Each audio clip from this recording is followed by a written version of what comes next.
Welcome back to the We Are T1D podcast, the realest type 1 diabetes podcast online.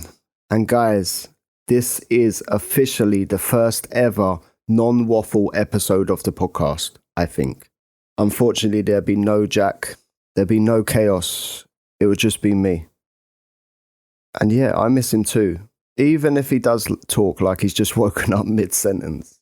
But this one's a bit different. It's coming straight from the heart, straight from my heart. Because there's a moment as a dad with type 1 diabetes where you realize you're not in charge.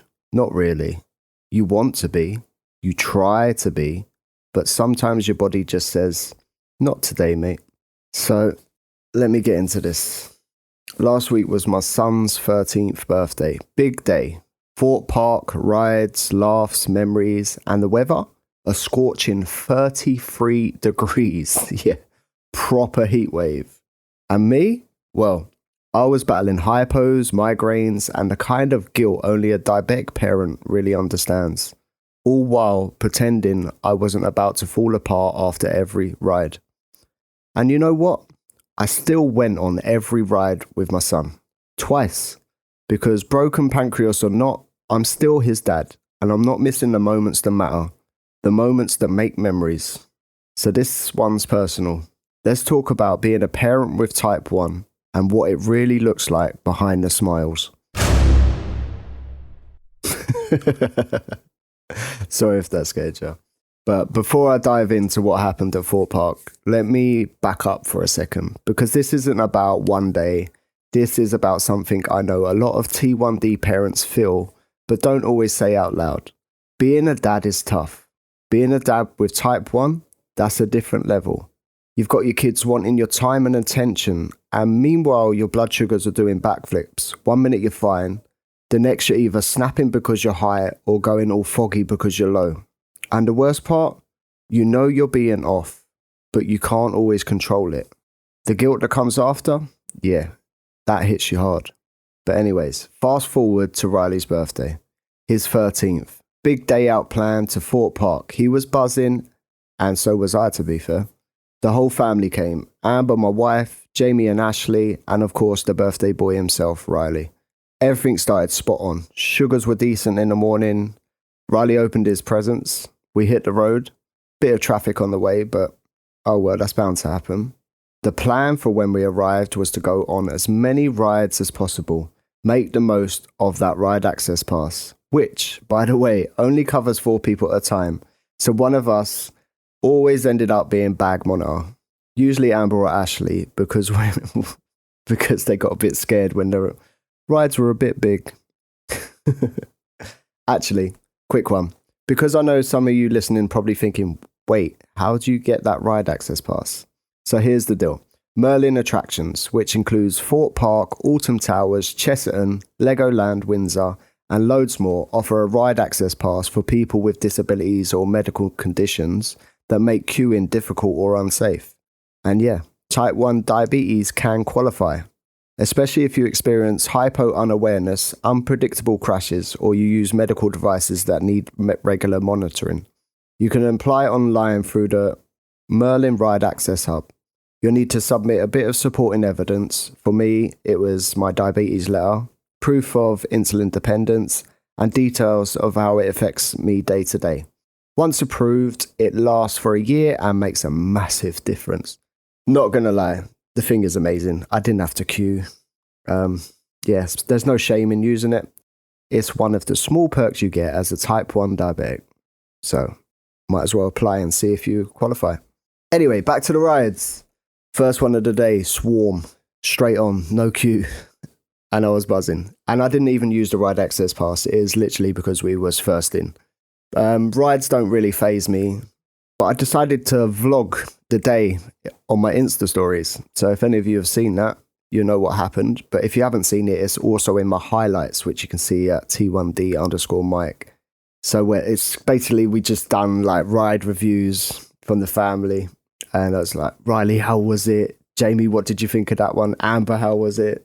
Like, get feedback from each ride. But yeah, we were on top form. But while everyone else was riding the adrenaline high, I was feeling something else. I came off that first ride and thought, hang on, I don't feel right. Not scared, not queasy, just off. Dizzy, slow, that weird dopey feeling you only get when your sugars are in freefall. Treated it with a couple of lifts, come back into range.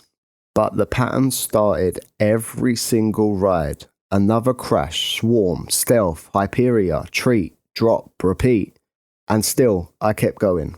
Because it was Riley's birthday and I wasn't letting diabetes take the day away from him. But here's where the other type of pressure kicks in, the guilt. Amber turned to me at one point and said, he could just queue normally, you know. And she was right, but I had this ride access pass, this gift from diabetes, weirdly, that meant we could cut the queues down to 5 minutes. Less waiting, more riding, more memories, and plus an hour queue. Really? So I looked at Riley and said, sod it, come on. Let's just use the ride access. By mid-afternoon, though, I was done in. Head pounding, brain fried. Turns out, repeatedly chucking yourself on roller coasters while your blood glucose plays the floor is not ideal. But still, we made it on loads. Swarm twice, Hyperia twice, Stealth twice, Rumba Rapids, Tidal Wave, Soar. Oh, which by the way was my favourite. I love the Soar ride. It's so good. It is so good. But through it all, Riley never complained once. Now here's the bit I want to be honest about. The part that hurts a bit to say. The hardest thing about being a dad with type 1 is those moments where you feel like you're not fully you, where diabetes takes the wheel. You're high and snappy or low and spaced out, and you feel like your kids are getting a version of you that you don't want to give them. And yeah, sometimes I wonder if they think I'm using diabetes as an excuse, but I'm not. I just want them to know I'm trying, always trying, to be a good dad, to be a present dad, and to be the best diabetic I can, because I want to be here for the long haul. So I look after them and my health. Anyway, later in that day, I turned to Riley and said, mate, I can't do it anymore. My head's mashed. And what did he say? He just goes, no worries, Dad. No moaning, no guilt trip, just pure understanding. That moment, that meant everything to me. And then when the day was done, exhausted, sweaty, hypo smashed, he thanked me and Amber for everything. He just thanked us. That hit me right in the chest. The gratitude of your child will always hit you as a parent. But looking back on that day now, with hindsight and, to be fair, a bit of sugar coursing through my veins, it taught me a lot. First off, how much I push myself, even when I probably shouldn't. Being a parent means you never really get to switch off, right? You want your kids to remember the fun, the laughter, the good times, not the fact that you were juggling glucose tablets between rides and sweating in the 33 degrees heat like a sauna. By the way, we did stand under the splash zone near Tidal Wave and just get totally drenched.